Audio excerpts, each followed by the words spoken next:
Welcome to the Action Network studio in New York City. I'm Maria Marino, and this is Green Dot Daily. We come to you every weekday at 3 Eastern on the Action YouTube and the Action app. If you can't catch us live, just find us on demand. Coming up on the show, plenty of NBA. The Warriors, do you want to bet on them? We'll get into that. Also, how about a bet on LeBron James? That's an interesting prospect we will discuss as well. We've got MLB picks too, and we haven't forgotten about hockey. A playoff outlook comes your way in just a bit. But as mentioned, we start in the association. And let's bring in our Action Network senior writer, Matt Moore. Matt, first things first, credit where it's due. You gave us two picks earlier in the play-in tournament. T-Wolves and Thunder plus the points both hit. So yeah, you can do a little dance, a little victory dance. But now we put you on the spot. There it is. Once again, and we should get your thoughts on the two remaining play-in games starting in the East. Who do you like? Yeah, I'll start with the Bulls plus 5.5. Now, Chicago has always been an inconsistent team this season, but that was a pretty impressive performance coming back versus Toronto. I did not think that they had the fortitude to get that done. They're facing the Heat team that has been absolutely horrible as a favorite this season. 12-24-2 Miami is as a home favorite. Absolutely wretched. They do not cover the number at home. They're involved in clutch games. This is over what I consider to be a key number in the NBA this season of 4. That's usually when teams will not foul at the end of games. The Bulls are also 0-3 this season, both straight up and against the spread versus Chicago. This has been a bad matchup for them throughout the season. Every Bulls player in the matchups this season versus Miami has won their minutes. If they've played more than 30 minutes versus the Heat, all of them have a positive plus minus. That's really surprising given Chicago's lack of depth. So that tells you that Miami has not been able to take advantage of that. The starters have an edge there. The bench has an edge there. That's significant. Miami's a low ceiling offensive team. Chicago gets into trouble when they run up against teams that shoot a lot of threes because they don't. Miami's really inconsistent with how much they score. And Miami's defense has really fallen off a cliff since the All-Star break. They are bottom 7 in defensive rating. They're in a really rough stretch for their defense. All of that's enough. I don't want to take the Bulls on the money line. Miami's been good at winning close games, but I do think the Bulls are going to hang within the number. Let's take Bulls plus 5.5. The Heat have just looked like they haven't quite figured it out this season, and as evidenced by that first play-in loss. How about the Western Conference matchup? Going back to the well, OKC plus 4.5, taking 2 dogs here. Historically, favorites have dominated in the play-in tournament, but we have a small sample here, and I think this year's a little bit different. OKC is the 3rd best road team against the spread this season. They are excellent as road dogs. The Wolves are not nearly as good at home as a favorite. You want both these teams in dog spots. The Thunder are the dog here, so that's a big edge there. Jaden McDaniels, the injury hurts containment on the OKC guards. They've got Jalen Williams. That's right, Jalen Williams and Jalen Williams. They've obviously got Shai Gilgeous-Alexander and Josh Giddey. They play a lot of dribble drive motion offense. They drive, they kick, they drive, they kick, they drive, they kick. Missing your best perimeter defender in Jaden McDaniels, that's a big loss for Minnesota. Naz Reid was a plus 21 in the matchups this season. He was a big reason why the Wolves were able to win the season series. He's out for the rest of the season. That's a big loss for them on the glass. You need bigs in order to battle OKC because they don't have any. OKC has no centers. They literally don't play any. So Naz Reid would help them. He's out. How about Rudy Gobert? Said today he's back at practice after the incident that occurred during the first play-in tournament, or the last game on Sunday, rather, that caused him to miss the play-in tournament game. But Coach Finch also said that he's probably questionable with some soreness. He may not play either. Don't know how he's going to manage his minutes given all the chemistry issues. Can he and Kyle Anderson get along? A lot of questions there with Minnesota. I'll take OKC plus 4.5. Trust Shai Gilgeous-Alexander and the plucky Thunder to reach the playoffs. And am I to understand you'd be willing to parlay both of these teams that you like? Yeah, so I mentioned I don't want to play them individually, but I will take the Bulls on the money line and OKC money line plus 550 at BetMGM.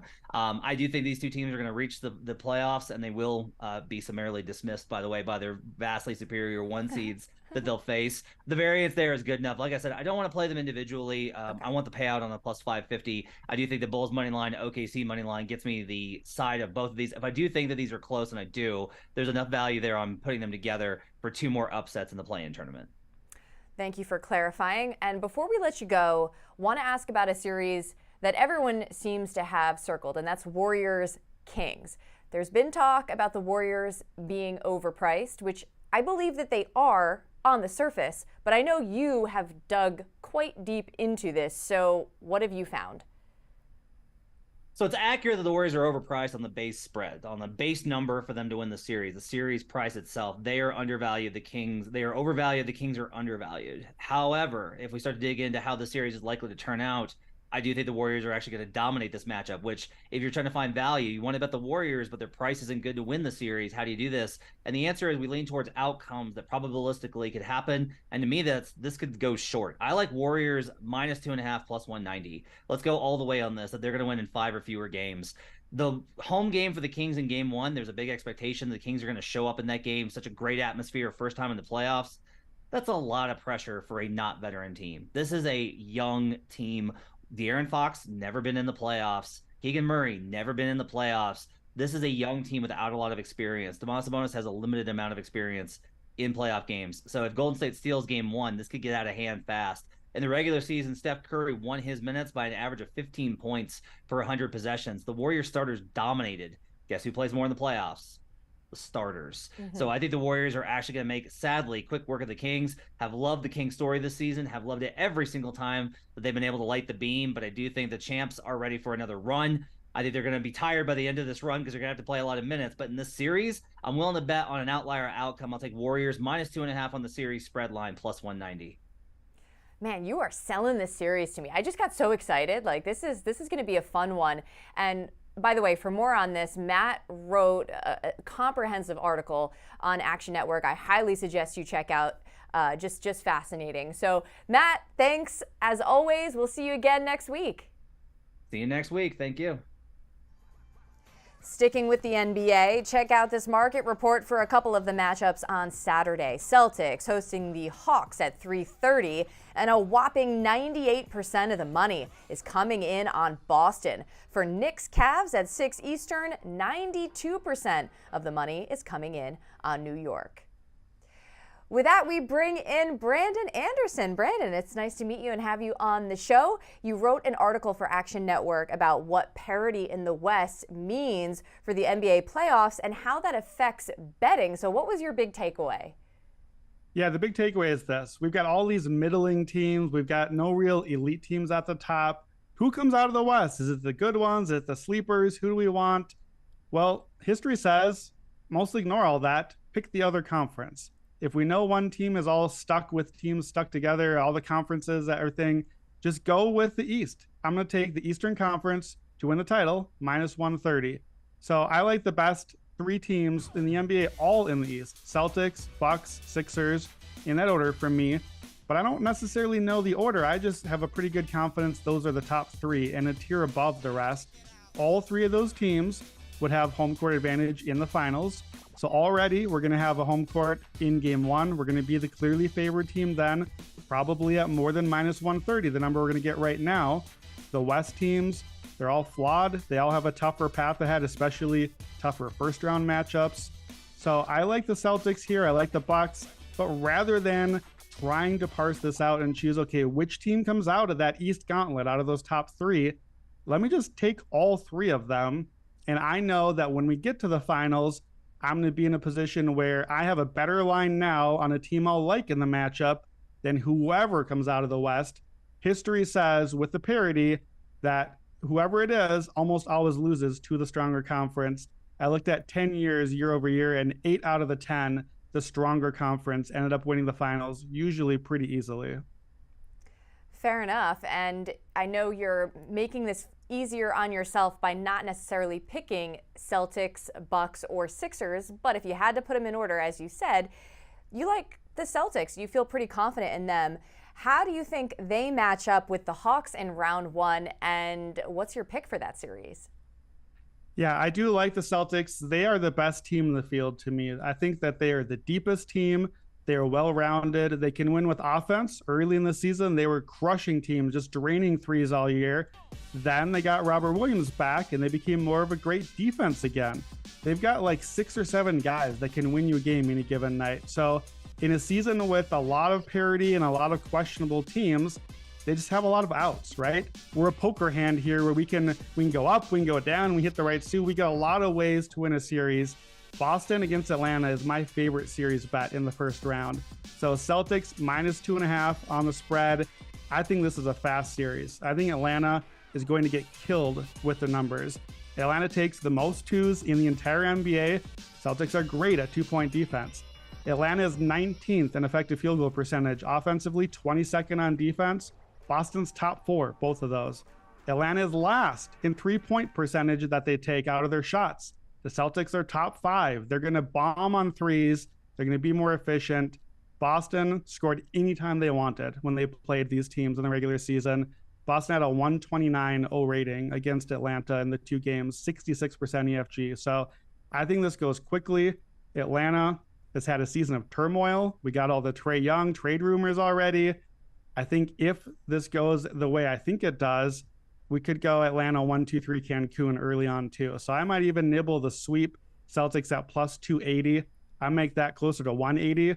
The key on a sweep is if you get the first 2 in Boston, then go steal game 3 on the road, what team shows up game 4?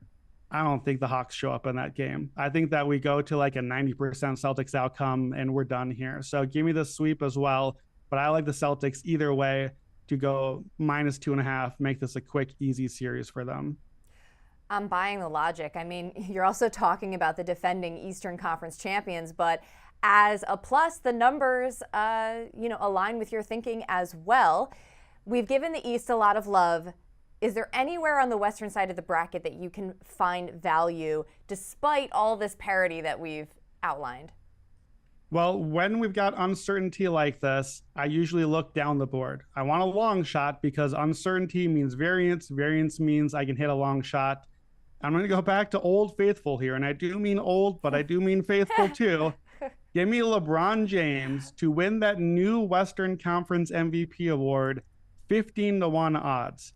So, Maria, you and I have talked about this. I am a Lakers nihilist. I am a LeBron nihilist. Now, Maria, everything is coming up Lakers. It always does. Everything always comes up Lakers. This is a dream draw for LA. They get a great matchup against the Grizzlies in the first round. I like the Lakers. They're plus money on the series. Memphis is moving the wrong direction. They're missing Brandon Clark. They're missing Steven Adams. They're missing those big guys. This is not the team you can miss your big guys against. The Lakers, since they got Jared Vanderbilt and D'Lo and the other guys in their trade, Malik Beasley, they've been a new team. They're 6th in net rating since acquiring those guys February 11th. They're 2nd defensively and number 1 in EFG. They're a different team with these guys, and that size is going to, I think, match up very well against Memphis, a team that is no longer rebounding well, something the Lakers are doing.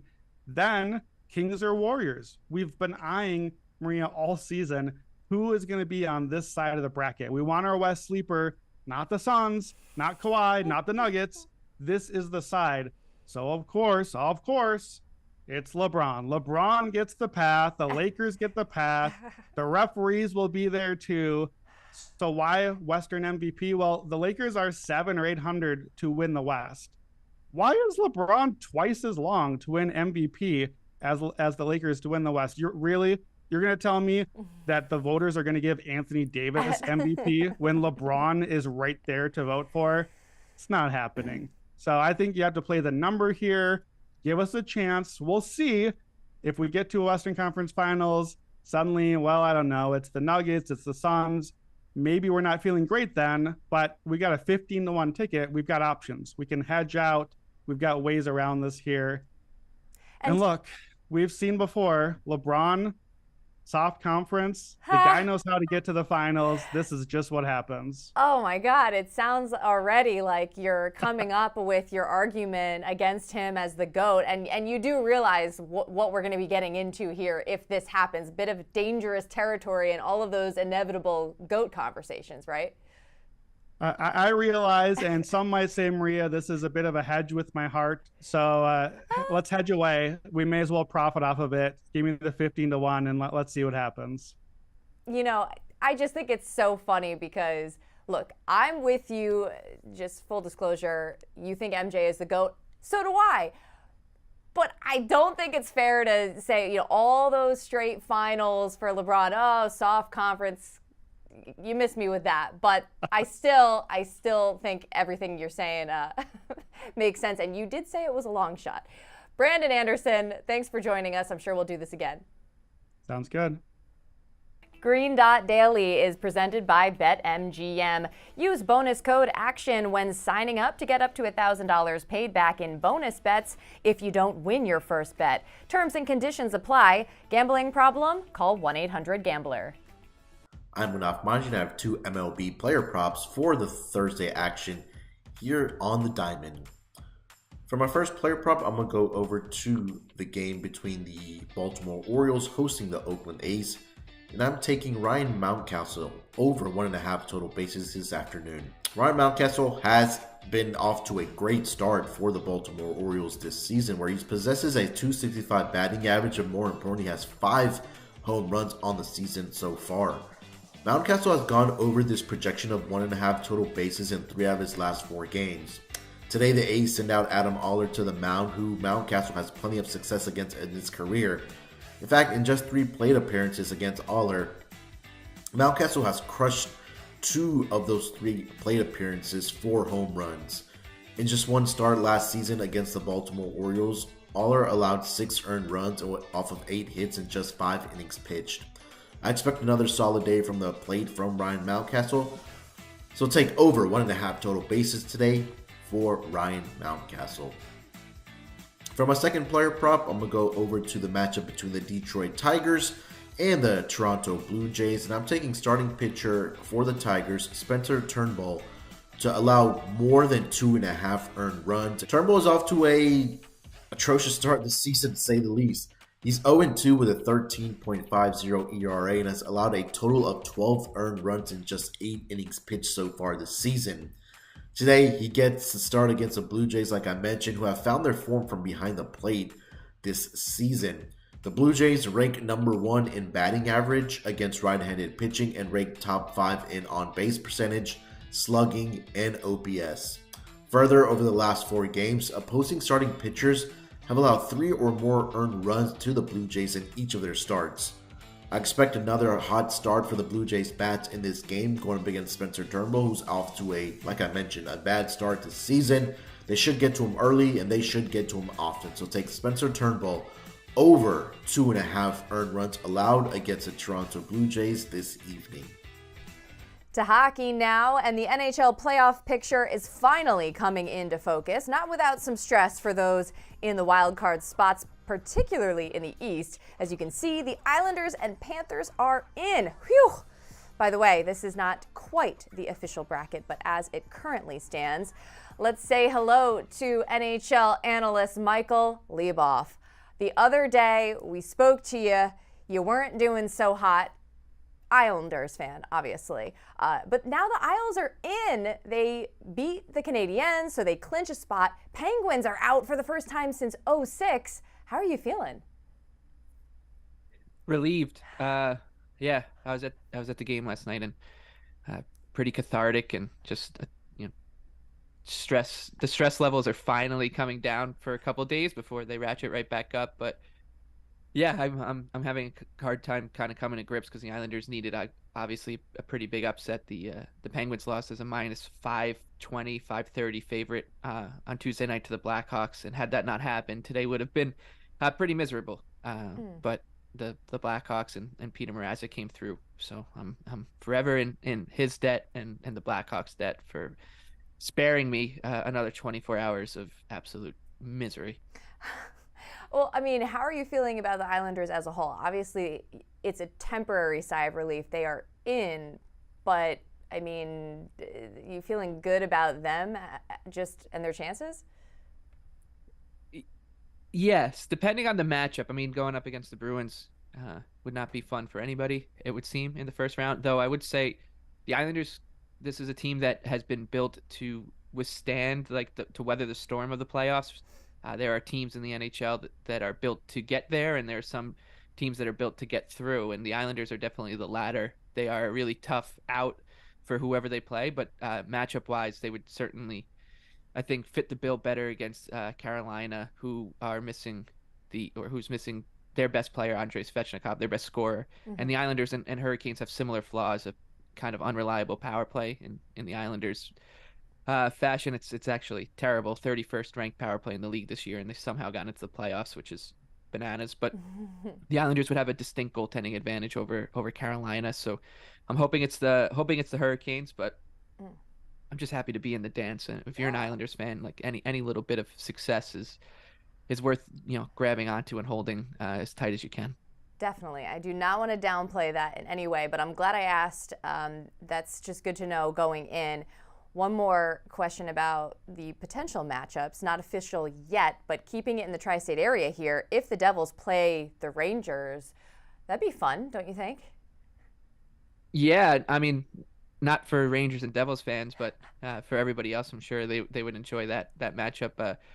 I think in the NHL postseason, your handicapping kind of changes and stylistic advantages really come into play in a best of 7 series. And in that one, like the Devils, I think, would relish that matchup. They're so good on the rush, and the Rangers they're open to kind of trading chances with teams back and forth. So they're not a terribly good team at defending the rush.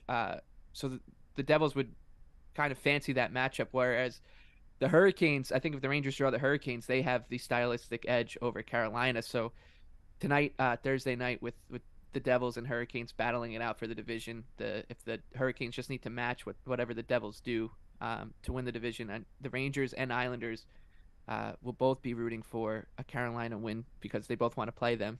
So we'll see how it shakes out. But if I'm a Rangers fan, and I'm not, I would much rather play the Hurricanes, and as an Islander fan, I much rather the Islanders play the Hurricanes, while also admitting that they would still be a significant underdog. This is so interesting. Stylistic advantages. I have to research that. Learning so much from you already, Michael Lieboff. As far as best bets tonight, second to last day of the regular season, what do you have in mind? Yeah, it's the last big night of the NHL regular season, so why not have some fun? Put together an underdog round robin with a few teams that we're going up against, a few teams that have nothing to play for. The Lightning are hosting the Red Wings. Tampa Bay's got nothing to play for. But the Red Wings are still a pretty big underdog. Then you got the Bruins, who, they're historically good. They've already rewritten basically every record that you can as a team in a single season. They're hosting the Canadiens are hosting the Bruins, and the Canadiens, who the Islanders just defeated last night, are a big underdog. So I like them in that spot. Then you got the Penguins, who, like you said off the top, they haven't missed a playoff since 2006. I was a junior in high school back then, and now I've got a kid. So it tells you how far along they've come. And this will be the first time that Sidney Crosby, Evgeny Malkin, and Chris Letang play together in a game that they've been eliminated from the playoffs from. So who knows how they'll come out. Whereas the Blue Jackets, their lineup is bad already, and it's been depleted. They're calling up guys that even the most ardent hockey fans have never heard of to play tonight, but you should get a pretty honest effort out of them. And then the last one would be Nashville against Minnesota. The Predators really gave it a go, almost got into the playoffs despite being sellers at the trade deadline. But this is a young, scrappy team, and they should be feeling pretty good about themselves. They'll get a really nice reception, I think, at home. The fans will be pretty appreciative of what they did. They gave them a ton of meaningful games that they didn't see coming, and Minnesota has absolutely nothing to play for. They just played a really physical game against Winnipeg the other night, so not expecting a 100% effort out of the Wild. So I'm going to be going up against teams that will be playing glorified preseason games against some scrappy upstarts, and hoping that those guys go into the offseason feeling a little bit better about themselves. Makes a lot of sense, and we're going to bond for a second here because I too was a junior in high school in 2006. So does that mean you're a class of 07? I'm a class of 08, so maybe I was a sophomore in high school. That's horrible and I did news. the math wrong. That's horrible news. I thought we were the same age, and you were gonna have some kinship. But now that I am apparently like a year older than you, that's out the window. But I digress. You talked about all of your picks, and it really comes down to the situation. Is there anything else that we missed? Anything else we need to know for just betting the last or second to last game of the regular season. I mean, the important thing is just know the situation and kind of understand the profile of the teams that you're going to be betting on. For example, like Tampa Bay, this is a team that's played meaningless games for quite some time now because they've known where they're going to finish and who they're going to play in round one. So it would be pretty surprising to see the Lightning just all of a sudden click into gear here. And, this is kind of like week 17 of the NFL season or the game 160 to 162 in the MLB when basically everything's been locked up and now it's all about just getting into the playoffs in one piece, whereas the other teams who aren't getting in would relish, playing spoiler and having that good feeling of getting a win going into the long off season. So that is definitely something to keep in mind. And also, there's going to be a ton of lineup news, so keep an eye out for that as the warm up lineups start trickling out. Because you can probably find some value on player props on guys. For example, in Boston, if Brad Marchand and Patrice Bergeron are out, the power play will have a pretty new look. So the guys who are going to get bumped up into those spots all of a sudden have some pretty good value on whether it's shots on goal markets or anytime goal scorer markets. All right, Lieboff, we appreciate the advice. Super happy for you. You can, have that sigh of relief. Your Islanders are in the playoffs. Even though we didn't technically graduate from high school in the same year, I still like you. Thanks for coming on. Yeah, no problem. In addition to what you just heard from Mike on the NHL, we had MLB and NBA picks on today's show. Remember, an easy way to reference all the picks we share is to follow Green Dot Daily in the Action app. Green Dot Daily is presented by BetMGM. Use bonus code ACTION when signing up to get up to $1,000 paid back in bonus bets if you don't win your first bet. Terms and conditions apply. Gambling problem? Call 1-800-GAMBLER. That's all for this episode of Green Dot Daily. I'm Maria Marino. Thanks a lot for hanging out with me. And I'll see you right back here Friday to close out the week strong. That's at 3 Eastern on the Action YouTube and the Action app. See you then.